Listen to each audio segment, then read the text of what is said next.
तो इस वीडियो में हम समझेंगे इवेंट लूप। इवेंट लूप एक बहुत ही कंफ्यूजिंग कॉन्सेप्ट है Node.js का, और यूँ कह सकते हैं कि इस पे ही पूरा Node.js का आर्किटेक्चर डिपेंडेंट है। तो इसके अलावा भी काफ़ी सारी टर्म्स हैं जैसे non blocking IO, asynchronous programming, single threaded JavaScript, ये सब भी इसमें हम इजीली समझ जाएंगे। एक तरह से पूरा नोड कैसे काम करता है अगर आप समझना चाहते हो तो ये वीडियो काफ़ी आपके लिए इम्पॉर्टेंट है। तो स्टार्ट करते हैं कॉल स्टैक से। कॉल स्टैक किसी भी प्रोग्रामिंग लैंग्वेज में होता है जिसपे एक करके आपके कॉल्स एग्जीक्यूट होते हैं फंक्शन के। तो एक सिंपल जावास्क्रिप्ट कोड लेते हैं जिसमें फर्स्ट, सेकंड, थर्ड इस तरह के 3 कोड्स हैं। तो सबसे पहले फर्स्ट एग्जीक्यूट होता है, एक सिंपल सा फंक्शन है जो कोई भी ब्लॉकिंग नहीं है, तो ये कॉल स्टैक पे चला जाता है और ये एग्जीक्यूट हो जाता है। इसके बाद सेकंड पे आते हैं, सेकंड आता है, सेकंड एग्जीक्यूट हो जाता है, और फिर थर्ड पे आते हैं और थर्ड एग्जीक्यूट हो जाता है। तो ये तो एक सिंपल सिचुएशन है जहां कॉल स्टैक में कुछ है ही नहीं, एक के बाद एक चीजें आ रही हैं। दूसरी एक और इम्पॉर्टेंट चीज है कि सिंगल थ्रेडेड होता है कॉल स्टैक। तो सिंगल थ्रेडेड होता है जावास्क्रिप्ट का कॉल स्टैक, इस वजह से हम कहते हैं कि सिंगल थ्रेडेड लैंग्वेज है, यानी कोई और कॉल स्टैक नहीं है जिसपे आप फंक्शन को भेज सकते हो। कई प्रोग्रामिंग लैंग्वेज में वो होता है।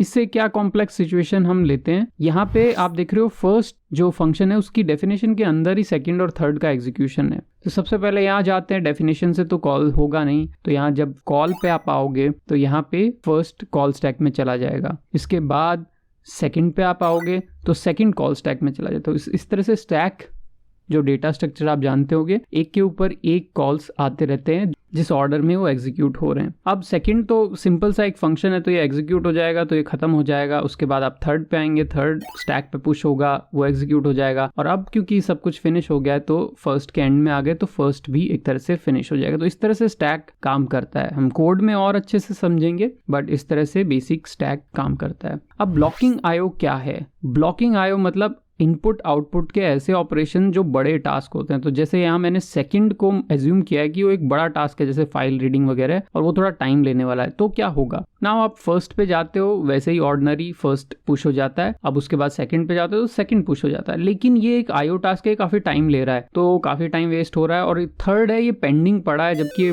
बड़ा टास्क है भी नहीं, तो ये एक तरह से ब्लॉक हो गया है उस इनपुट आउटपुट की वजह से। तो ये इसको ही ब्लॉकिंग IO बोलेंगे। तो सेकंड वाला एक ब्लॉकिंग IO फंक्शन हो गया। अब जब ये खत्म होगा तब जाके थर्ड का नंबर आएगा और वो एग्जीक्यूट होगा। और क्योंकि सिंगल थ्रेडेड है तो हम एक तरह से फंस गए। तो इसी वजह से एक मैकेनिज्म क्रिएट किया गया है इवेंट लूप का जो इसको अवॉइड करता है। तो बिग टास्क्स क्या हैं? तो जैसा मैंने बताया IO टास्क ही बिग टास्क होते हैं। तो इनपुट आउटपुट में आपके फाइल्स आ गई, इनपुट आउटपुट में आपके नेटवर्क रिक्वेस्ट वगैरह, API रिक्वेस्ट वगैरह भी आती हैं जो टाइम लेती हैं। इसके अलावा टाइमर्स होते हैं जैसे सेट टाइम आउट वगैरह, वो भी एक तरह से बिग टास्क हैं सिस्टम के लिए। नाउ कॉल बैक्स एक तरीका है, या जिसको आप एसिंक्रोनस प्रोग्रामिंग का जो फर्स्ट स्टेप है वो कॉल बैक्स, जिससे जावास्क्रिप्ट इसको अवॉइड करने की कोशिश करता है इस सिचुएशन को। बट कॉल बैक्स एक्चुअली में कैसे काम करेंगे कॉल स्टैक में, तो इसको समझते हैं। इस एग्जांपल में यहाँ सेकंड में आपने CB एक कॉल बैक दे दिया है, तो वैसा ही एग्जीक्यूशन होगा। फर्स्ट पे आप जाओगे, फर्स्ट कॉल स्टैक में पुश हो गया, उसके बाद आप सेकंड पे जाओगे, सेकंड पे पुश हो गया। नाउ सेकंड अब इमीडिएटली एग्जीक्यूट हो जाएगा और वो जो कॉल बैक है उसको पुश कर जाएगा एक सेपरेट स्पेस में। ये क्या स्पेस है देखेंगे, और उसके बाद सेकंड खत्म हो जाएगा, तो इसका एग्जीक्यूशन ओवर, ये ब्लॉक नहीं किया इसने। उसके बाद आप थर्ड पे आ जाओगे, थर्ड आ जाएगा, थर्ड एग्जीक्यूट हो जाएगा, फर्स्ट क्लियर हो जाएगा, कोई भी ब्लॉकिंग हुई नहीं। इवन दो बिग टास्क था वो अभी चल रहा है कॉल बैक में या जहां सेपरेट स्पेस है। अब किसी तरह से वो अगर टास्क पूरा हो गया है तो आपका कॉल बैक वापस आ जाएगा कॉल स्टैक में और यहाँ वो एग्जीक्यूट हो जाएगा। तो ये चीज अचीव आप करते हो कुछ APIs से। आप कह सकते हो ये APIs Node.js एग्जैक्ट कंपाइलर जो है या जावास्क्रिप्ट रन टाइम है उसका पार्ट नहीं है। ये API सेपरेटली उस एनवायरनमेंट में दिया जाता है यूजिंग सम लाइब्रेरीज। अब Node.js के केस में कुछ लाइब्रेरीज हैं जैसे libuv जो ये पूरा मैकेनिज्म कवर करती है। इसके अलावा भी कुछ APIs हो सकती हैं। क्रोम में अगर आप देखोगे, क्योंकि जावास्क्रिप्ट का स्टैक जो मैं समझा रहा हूँ ये सारा आपका क्रोम पे भी अप्लाई होता है फ्रंट एंड में, तो उस केस में आपकी वेब APIs होंगी जो ब्राउजर में होंगी, जैसे HTTP हैंडल करने के लिए डोम की APIs हो सकती हैं, टाइमर की APIs हो सकती हैं। वैसी ही लाइब्रेरी Node.js में भी है। तो libuv एक मेन कोर पार्ट है इस पूरे इवेंट लूप को चलाने के लिए। तो खास बात क्या है कि libuv में जैसे टाइमर्स, IO ये सब हैंडल करने के लिए फंक्शंस हैं, और libuv लाइब्रेरी C++ में लिखी गई है। ठीक है। तो ये जो लाइब्रेरीज हैं ये जावास्क्रिप्ट का पार्ट नहीं है, ये ऑपरेटिंग सिस्टम से डायरेक्टली इंटरेक्ट करती हैं। तो इस वजह से ही ये वो कॉल बैक को सेपरेटली एग्जीक्यूट कर पा रही हैं, और वो भी मल्टीपल थ्रेड्स पे, वो हम देखेंगे। और फिर वो आपको मैजिकली किसी तरह से कॉल स्टैक देते हैं। तो वो वापस कैसे देती हैं, यही पूरा आर्किटेक्चर जो है वो इवेंट लूप कहलाता है। नाउ इवेंट लूप को समझते हैं तो एक और बार इसी चीज को देखते हैं एक सिंपल डायग्राम से। तो आपका कॉल बैक है वो इन एपीआईज के पास चला गया, कोई भी टाइमर आईओ कुछ भी एपीआई हो सकती है, उस एपीआई ने अपना पूरा काम कर दिया with help of whatever library. फिर आपका कॉल बैक एक इवेंट क्यू, या जिसको कई बार कॉल बैक क्यू भी बोलते हैं, उसमें आ गया। अब इवेंट लूप एक प्रोसेस है, एक लूप जैसा है जिसमें वो कई फेजेस से गुजरता है। अगर उसको लग रहा है कि कॉल स्टैक कंप्लीटली खाली है और उसको लग रहा है कि अप्रोप्रिएट टाइम आ गया है इवेंट क्यू में और कुछ नहीं है, तो आपका कॉल बैक सही टाइम पे वहाँ पे कॉल स्टैक में प्लेस हो जाएगा और वो चीज़ रन हो जाएगी। और ये तभी होगा जब आपके बाकी फंक्शंस वहाँ नहीं है कॉल स्टैक में। तो इस तरह से वो ब्लॉक भी नहीं करेगा और अपने आप कॉल स्टैक में वापस कॉल बैक आ जाएगा इन एपीआई से। तो ये पूरा मैकेनिज्म इवेंट लूप है। अब एग्जैक्ट कॉम्प्लेक्सिटी देखते हैं इसकी, तो हम ये चीज देख रहे हैं कि इवेंट लूप कैसा आर्किटेक्चर है। तो ये हमने डायग्राम जो लिया है वो Node.js के डॉक से ही है, नीचे लिंक भी दिया हुआ है। तो आप देख रहे हो कि यहाँ पे कुछ फेजेस हैं, इन चीजों को हम फेजेस बोलेंगे, जैसे टाइमर्स ये सब। तो फेजेस एक के बाद एक आती हैं, एक सीक्वेंस, एक ऑर्डर है जिसमें इवेंट लूप जाएगी। तो हर फेज में वो जाता है इवेंट लूप और चेक करता है कि यहाँ पे कोई कॉल बैक तो नहीं है जिसको वापस भेजना है, जिसका टाइम आ गया है। तो जैसे ये टाइमर्स है, तो इसमें मान लो T1, T2, T3 इस तरह से 3 कॉल बैक्स आए हुए हैं और इन तीनों का ही टाइम हो चुका है, मतलब एक थ्रेशोल्ड टाइम से क्रॉस कर चुकी हैं। तो उसके बाद ये इनको एग्जीक्यूट करने लग जाएगा। मान लो वो इसी फेज पे है, तो सपोज वो यहाँ इस फेज पे आया, तो T1 को फिर T2 को, जिस ऑर्डर में ये चीज़ें आई थी, first in first out, FIFO जिसको बोलते हैं, उसमें ये इनको एग्जीक्यूट कर देगा। अब ये पूरा फेज ये खाली कर जाता है। उसके बाद में नेक्स्ट फेज पे जाएगा, जैसे पेंडिंग कॉल बैक्स। ये कॉल बैक्स नेटवर्क रिलेटेड होते हैं मोस्टली। और उसके बाद में आइडल प्रिपेयर, जो कि अगेन एक कोर Node.js से रिलेटेड फेज है जिसका हमको ज़्यादा कुछ लेना देना नहीं है। फिर पोल ऐसा फेज है जो काफ़ी इंपॉर्टेंट है। यहाँ पे जितने भी इनकमिंग सॉकेट कनेक्शंस हैं, या फिर जैसे आप फाइल रीड करते हो तो डेटा आ रहा है, वो सब इस फेज में वो कॉल बैक्स एग्जीक्यूट होते हैं। तो इस पोल फेज के 2 काम है। एक तो इसका काम है कि ये वेट करता रहता है ऐसी चीज़ों के लिए कि कोई कनेक्शन तो नहीं आ रहा, कोई डेटा तो नहीं आ रहा। दूसरा, वो उन कॉल बैक्स को एक के बाद एक एग्जीक्यूट करता है अगर कोई टाइमर वगैरह ये सब सेट नहीं है तो। नेक्स्ट फिर वो इस फेज के बाद चेक पे जाता है, जहाँ पे सेट इमीडिएट टाइप का एक टाइमर, स्पेशल टाइमर है, वो चेक करता है कि है तो नहीं। अगर वो होता है तो उसको एग्जीक्यूट करता है। अदरवाइज वो क्लोज कॉल बैक्स, जहाँ पे सॉकेट वगैरह बंद करने के या कॉल बैक्स को क्लोज करने के, मेमोरी क्लीन करने के कॉल बैक्स होते हैं, उनको कॉल करता है। और अगेन फिर वो टाइमर और इस तरह से लूप में चला जाता है। तो ये पूरा इवेंट लूप का मैकेनिज्म है। तो इवेंट लूप एक काफ़ी कॉम्प्लेक्स क्यू है जिसमें अलग अलग तरह के कॉल बैक्स हैं और वो उसमें पास होता रहता है। नाउ कुछ थोड़ा सा कॉम्प्लेक्स पार्ट एक लेके देखते हैं जो आपने शायद कभी देखा हो, शायद ना देखा हो। तो एसिंक्रोनस प्रोग्रामिंग में जो सबसे फेमस ट्रिक्स है कि कोई चीज़ को कैसे, जैसे कोई एक फंक्शन है आपके पास, कोई लाइन है, उसको एसिंक्रोनस बनाना है, तो आपके पास कुछ ही ट्रिक होती है कि उसको टाइम डिले दे दो या ऐसा। तो उसमें 3 फेमस चीज़ें हैं। process.nextTick, जिसमें आप कॉल बैक दे सकते हो। ऐसे ही सेट टाइम आउट, जो आप जानते हो, उसमें अगर मैं 0 का टाइम आउट दूं तो भी वो आगे चला जाता है, मतलब वो साथ में एग्जीक्यूट नहीं होता, अगले फेज में होता है। ऐसे ही सेट इमीडिएट, उसमें भी आप कॉल बैक दे सकते हो। पर इन तीनों में टेक्निकल डिफरेंस क्या है कि process.nextTick तो इवेंट लूप से भी पहले है, मतलब वो बाहर है इवेंट लूप से। तो ये तो सबसे पहले एग्जीक्यूट होगा, मतलब आपके जो नॉर्मल सिंक्रोनस फंक्शन एग्जीक्यूट हो गए, उसके बाद नेक्स्ट नंबर इसी का है। अगर कोई आईओ वगैरह भी होता है तो वो बाद में होगा, टाइमर भी है तो उसके बाद में होगा। अब नेक्स्ट इसके बाद में अगर कोई प्रोसेस है तो ये फिर टाइमर पे आ जाएगा। और सेट टाइम आउट अगर उसका थ्रेशोल्ड पूरा हो चुका है। थ्रेशोल्ड का मतलब ये है कि ये टाइम 0 से ऊपर जा चुका है। 0 से तो जनरली हमेशा ऊपर जा ही चुका होगा, बट जो भी मिली सेकेंड आपने दिए हैं उससे ऊपर जा चुका है, तो इसको एग्जीक्यूट करेगा। फिर ये अगेन अपने लूप फेज में चला जाएगा और एक एक करके, और उसके बाद में सेट इमीडिएट पे आ जाएगा। तो इस तरह से ये एग्जीक्यूट करेगा। पर कुछ कंडीशन में ऐसा भी हो सकता है कि टाइमर से पहले इमीडिएट कॉल हो जाए डेफिनेटली। तो वो कौन सी सिचुएशन है? तो जैसे फाइल आईओ, फाइल का इनपुट आउटपुट हो रहा है, तो इस केस में क्या है, सपोज process.nextTick है तो सबसे पहले कॉल होगा ही। अब इसके बाद सपोज आपका न तो टाइमर सेट है न सेट इमीडिएट सेट है, फाइल आईओ करते हो उस टाइम पे आप कर रहे हो, ऐसा एग्जांपल मान लेते हैं। तो सीधे वो टाइमर पे जाएगा नहीं, क्योंकि टाइम आउट उस वक्त कुछ था नहीं, तो वो पोल पे चला गया और वो चेक कर रहा है कि कोई फाइल आई, और उसी वक्त मान लो एक फाइल का इनपुट आ गया, तो अब वो पोल पे चला गया। यहाँ पे अब आपने इस फाइल के कॉल बैक में लिख दिया है कि सेट टाइम आउट और सेट इमीडिएट, तो इस केस में हमेशा सेट इमीडिएट पहले कॉल होगा, क्योंकि वो नेक्स्ट फेज में आ रहा है। उसके बाद क्लोज कॉल बैक्स, और फिर वो जाके वापस टाइमर्स पे जाएगा। तो यहाँ पे कुछ कंट्रोल है कि हमेशा सेट इमीडिएट पहले कॉल होगा और टाइम आउट इस केस में फाइल आईओ में, क्योंकि ये इवेंट लूप इसी तरह से डिजाइन है। पर अगर आप एक नॉर्मल सिनारियो लेते हो तो आप ये नहीं कह सकते कि टाइम आउट पहले कॉल होगा या सेट इमीडिएट, इसमें काफ़ी कंडीशंस इन्वॉल्व हैं। तो ये एक थोड़ा सा कॉम्प्लेक्स एग्जांपल है, लेकिन इससे आपको ये समझ में आएगा और कोड में हम इसको समझेंगे कि कैसे ये काम करता है। अगेन समराइज करते हैं कि कैसे ये सब काम कर रहा है। अगर आपका कॉल स्टैक है उसमें सब कुछ क्लियर हुआ है, तो सबसे पहले प्रोसेस डॉट नेक्स्ट टिक में अगर आपने कुछ लिखा हुआ है वो कॉल बैक यहाँ पे आएगा, तो ये तो इवेंट लूप से भी पहले एग्जीक्यूट होता है। उसके बाद में ये खत्म हो जाएगा, तब नंबर आता है आपका इवेंट लूप का। आपकी इवेंट लूप चलेगी और जो फेज उसको सही लग रहा है, तो मे बी टाइमर अभी कोई थ्रेशोल्ड पूरा कर चुका है, तो वो टाइमर कॉल बैक को कॉल स्टैक में भेज देगा और फिर वो एग्जीक्यूट हो जाएगा, और उसके बाद may be IO call back. तो इस तरह से इवेंट लूप फेज वाइज चलता रहेगा। अब ये जो है ये सिंगल थ्रेडेड है, हमने पहले भी डिस्कस किया है, ये कॉल स्टैक सिंगल थ्रेडेड है। बट ये जो दूसरा सिस्टम है जिसमें आपकी एपीआईज हैं C++ में लिखी हुई लाइब्रेरीज के थ्रू, वो सब मल्टी थ्रेडेड सिस्टम है ऑपरेटिंग सिस्टम से। तो मल्टीपल काम जैसे टाइमर, आईओ, ये सब चीज़ें, नेटवर्क रिक्वेस्ट, ये सब हैंडल हो सकता है अलग अलग थ्रेड पे, और वो सब चीज़ें इवेंट क्यू में आती रहेंगी। ये इवेंट क्यू जो मैंने ब्लू में दिखाई है, ये एक बहुत सिंपल इवेंट क्यू दिखाई है। एक्चुअल वैसी थी जिसने पिछली स्लाइड में हमने देखा कि बहुत सारे फेजेस हो सकते हैं और फिर वो एक के बाद एक उसमें जाता है। तो इस तरह से हम नॉन ब्लॉकिंग आईओ अचीव करते हैं, क्योंकि ये सिंगल थ्रेडेड जो पार्ट है वो है जावास्क्रिप्ट में, और मल्टी थ्रेडेड है C++ में। तो ये वाला पार्ट एक तरह से मल्टी थ्रेडेड है, मल्टी थ्रेडेड, क्योंकि ये जावास्क्रिप्ट का पार्ट है ही नहीं। तो इस तरह से आप एक फास्ट परफॉर्मेंस अचीव करते हो Node.js या कोई भी जावास्क्रिप्ट के स्टैक में। अब हम कोड में समझते हैं, और इसमें आपको बिल्कुल ही क्लियर हो जाएगा कि कैसे चीजें एग्जीक्यूट होती हैं वन बाय वन, और एसिंक्रोनस प्रोग्रामिंग क्या है, कैसे एग्जीक्यूट हो रही है।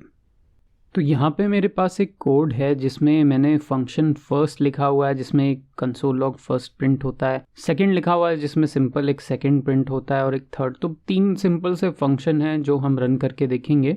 तो अभी अगर मैं इस फाइल को रन करना चाहूँ नोड में, तो नोड index.js से मैं रन करता हूँ, तो इस फाइल में कुछ भी प्रिंट नहीं होगा, क्योंकि अभी तक तीनों की डेफिनेशन ही लिखी हुई है। तो अब हम फर्स्ट, सेकंड, थर्ड, इस तरह से तीनों को एग्जीक्यूट कॉल करके देखते हैं। तो 1 बाय 1 ये स्टैक पे पुश हो जाएंगे और सिंपली एग्जीक्यूट हो जाएंगे। तो फर्स्ट, सेकंड, थर्ड जैसा हम एक्सपेक्ट कर रहे थे वैसा इनका ऑर्डर आता है। अब थोड़ा सा चेंज करते हैं, इनको डिपेंडेंट कर देते हैं। मतलब फर्स्ट है वो सेकंड को कॉल करेगा, और सेकंड जो है वो थर्ड को कॉल करेगा, तो कंसोल लॉग्स के बाद।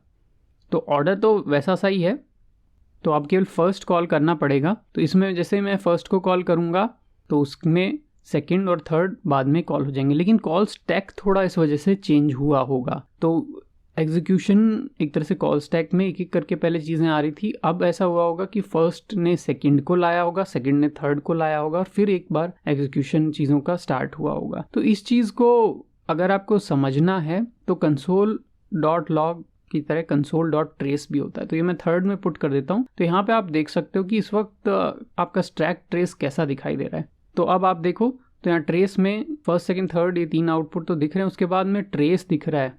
तो ये थर्ड के बाद में ट्रेस है, तो थर्ड प्रिंट हो गया था, उसके बाद में ट्रेस प्रिंट हुआ है। तो ट्रेस में टॉप पे दिख रहा है थर्ड, तो ये स्टैक का टॉप है, तो सबसे ऊपर थर्ड रखा हुआ है। फिर उसके नीचे सेकंड है, उसके नीचे फर्स्ट है, उसके नीचे ऑब्जेक्ट एनोनिमस है। ये एक तरह से ये पूरी फाइल को अगर आप एक ऑब्जेक्ट या फंक्शन मानोगे तो वो है, ठीक है, पूरी फाइल जो है। और उसके नीचे अगर आप देखो तो नोड के इंटरनल मॉड्यूल्स हैं, कंपाइलर, जो भी फंक्शन जिससे आपके मेन, रन मेन जैसे कॉल होता है, तो आप अभी के लिए इग्नोर कर सकते हो, इतना ही पार्ट आपके लिए भी इंपॉर्टेंट है।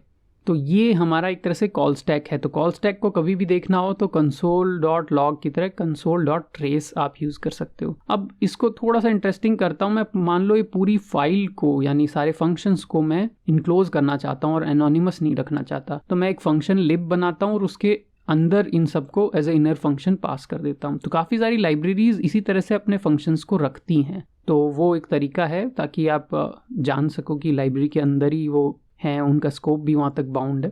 और प्रोटेक्टेड भी हैं। तो जैसे ये फंक्शन के अंदर ये तीनों आ गए, तो अगर अब मैं फंक्शन लिब, इवन इसका एग्जीक्यूशन भी हम इसके अंदर पुट कर देते हैं, तो अब अगर मैं लिब को एग्जीक्यूट करता हूँ तो लिब को भी मैंने अगर एग्जीक्यूट किया है तो भी वैसा ही आउटपुट आएगा। बस फ़र्क आप देखिए ट्रेस में क्या है।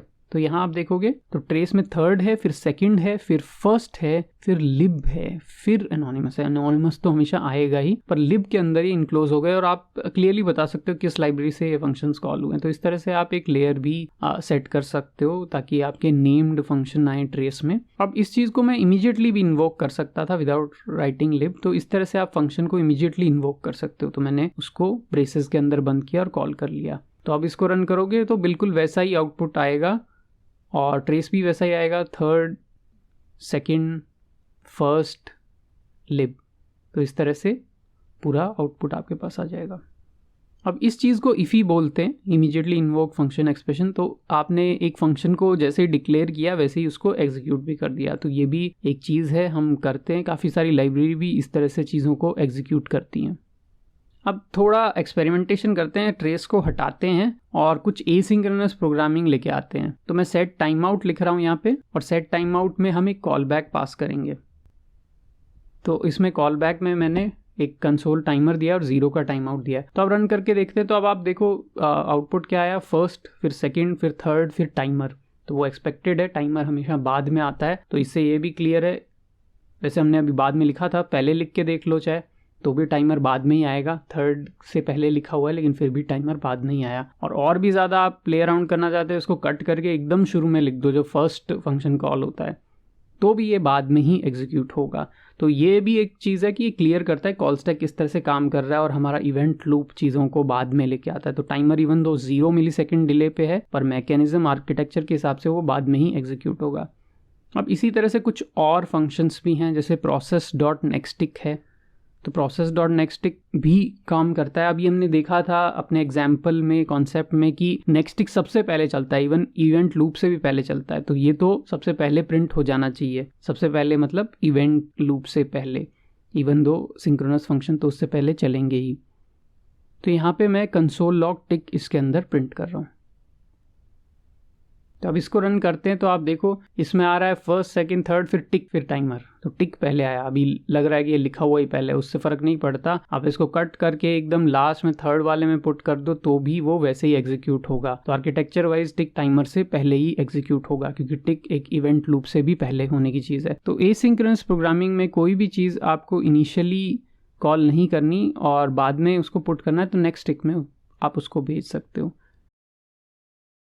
इसके बाद मैं सेट इमीडिएट पुट करूँगा, उसमें इमीडिएट प्रिंट करते हैं। तो अब टिक, टाइमर और इमीडिएट, इस तरह से 3 ऑर्डर में चीज़ आ रही है। अब इमीडिएट टाइमर के बाद ही क्यों आ रहा है वो ज़रूरी नहीं है कि हमेशा ऐसा हो, पर इस कंडीशन में इवेंट लूप उस तरह से एक्ट कर रही है। तो अब हम कुछ ऐसा करते हैं, कंडीशन थोड़ी सी चेंज करते हैं। यहाँ तो सिंपल ऑपरेशंस थे, अब हम एक IO ऑपरेशन को लेके आते हैं। तो मैं एक FS लाइब्रेरी, जो फाइल सिस्टम की लाइब्रेरी Node.js में अवेलेबल है, उसको रिक्वायर करता हूँ और उसको यहाँ पे पुट कर देता हूँ। तो हम ये फर्स्ट को यहाँ से कॉल हटा देते हैं। तो fs.read फाइल, इस तरह का एक एसिंक्रोनस कॉल होता है ऑलरेडी। तो इसमें आप पहले फाइल का पाथ देते, तो फाइल तो कोई है नहीं, तो मैं एक बना लेता हूँ doc.txt, और सिंपल सी फाइल होगी। इसमें हेलो टेक्स्ट हम पुट कर देते हैं। अब इस हेलो टेक्स्ट को ये फाइल रीड करेगी।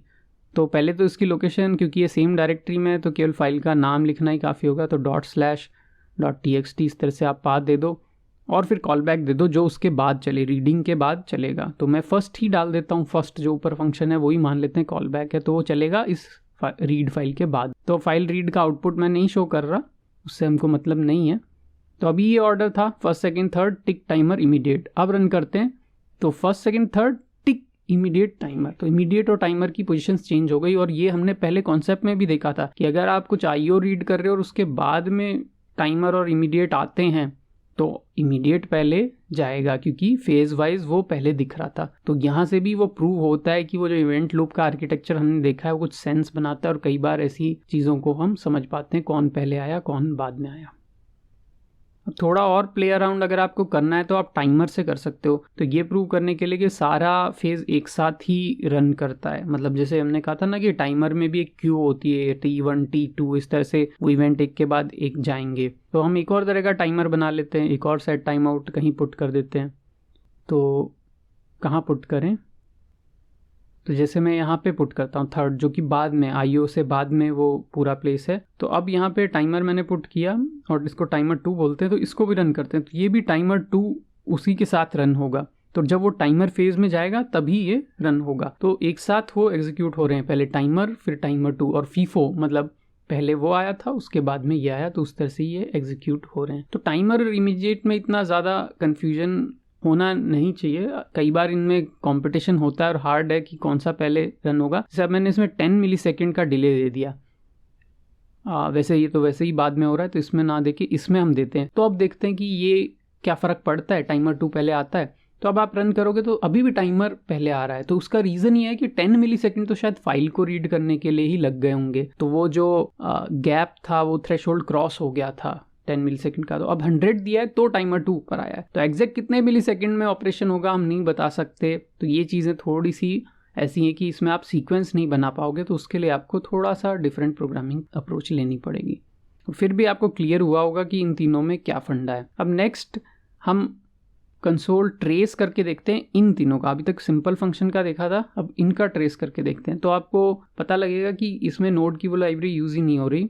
और आप देखोगे तो प्रोसेस टिक एंड रिजेक्शंस, ये कुछ टास्क क्यूज और अलग तरह की लाइब्रेरीज स्टैक में यूज़ हो रही हैं for this next tick for, ये अलग लाइब्रेरीज हैं। अगर आप पुराना ट्रेस देखोगे तो उसमें नोड का अलग तरह का कंपाइलर इंटरनल लाइब्रेरीज यूज़ हो रही थी। ऐसे ही टाइमर पे भी आप लगा के देख लो ट्रेस को, और इमीडिएट पे भी लगा के देखो, तो हर में देखोगे एक अलग तरह की लाइब्रेरी यूज़ होती है।